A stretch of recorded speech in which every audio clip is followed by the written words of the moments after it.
I know that there's some workshops that you'll be doing as it relates to trying to get somebody to buy something unusual. The best way to influence somebody is to get them to open up using their own words. This is a hard skill to master. This is called active listening.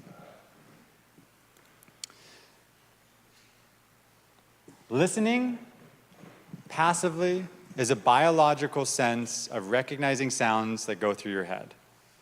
Active listening requires you to actually pick up what they said and mirror it and put it back in there. So the word I want you to remember here is mirroring. And I want you to pick up the unusual words that they say. If somebody says, oh, I'm interested in your solution because I've been dilly-dallying with all these other products in the past, what is the word that stands out there? Dilly-dallying. It's a really weird word to use. So all I want you to do is, what are you dilly-dallying about? If they say, that is not particularly important to me, what is particularly important to you? I want you to pick up these unusual words and add it back into the question, because this proves to the person that you're talking with that you're actually listening to them. And we all have this innate desire to feel heard. And you can do that by not pitching to them, not talking at them, because we all resist getting sold to. But if you open them up and realize that you are somebody different, somebody who actually cares about them, their problems, the solutions they're looking for, active listening is the trick to getting somebody like Alex, closed up like this, to open up and want to talk to you. It is a really powerful skill. Now, some of you in the audience might say, like, Dan, I don't want to do that. What if somebody feels like I'm making fun of them?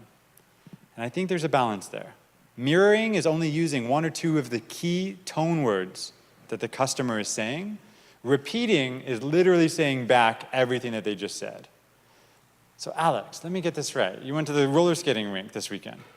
Now if I repeat it back to you, you'd be like, Dan, you literally just asked me that and I literally said those exact words. That is going too far. That's called repeating. What is going too soft is something that we were all trained to do in school, called paraphrasing. Put it into your own words. If somebody says, I am so frustrated with my existing solution, I don't want you to say something like, oh, why is it so annoying to you? I literally want you to say the word frustrating. This level of insight is something that you can use with each other. It's something that is so subconscious, it's such a powerful influence technique that usually if I notice that you're sitting like this, and I was just like talking to you and I went like that and I was sitting back, you might recognize that I'm mirroring you physically, but mirroring you with words is often imperceptible. It just feels right.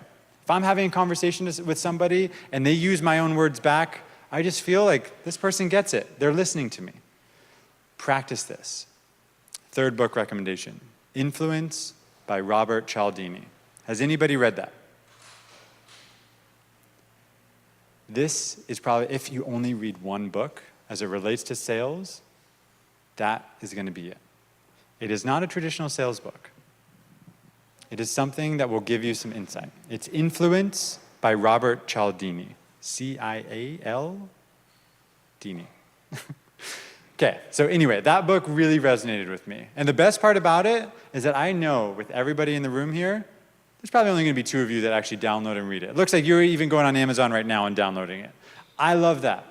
But what I want you to do to get started, I want you to go on YouTube and search for that 12-minute video that recaps all of the best practices from that book for free. If you find it valuable, then go read the book. What I just did for you right now is a really powerful influence technique. What did I just do for you instead of just telling you to go read that book? That's absolutely right.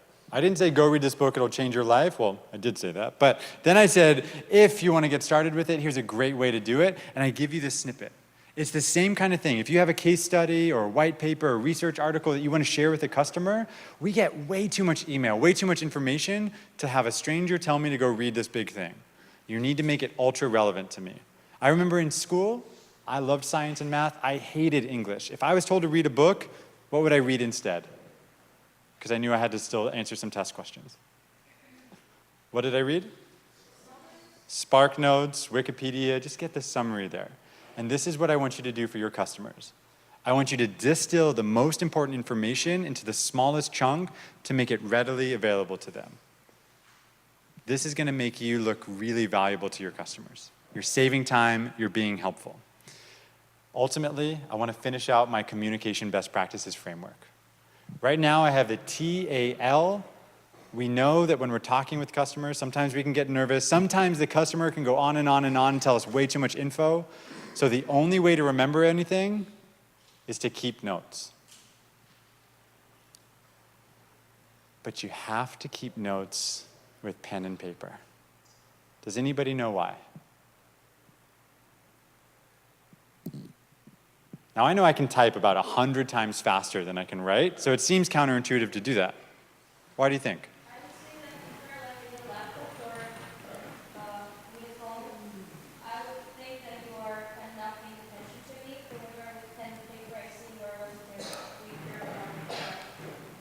Absolutely. It makes you feel more important. Oh, what I'm saying is valuable. So now we tap back into this empathy as well. People feel like they're being listened to, and they love that. But really, UCLA and Princeton came out with studies that show that ultimately, when we keep notes with pen and paper, it helps us remember things better. Even though you can type faster, and the block that I went into is like, oh, I can get all these words down, I'll go back and read my notes, you end up just having go through your ear, out through your fingers, you don't really listen to what they're saying. Because pen and paper forces you to only write down a couple key words, it forces you to listen to those unusual, dilly-dally type words. You write that down, and then very quickly, you can figure out what's an actual priority. It forces you to listen.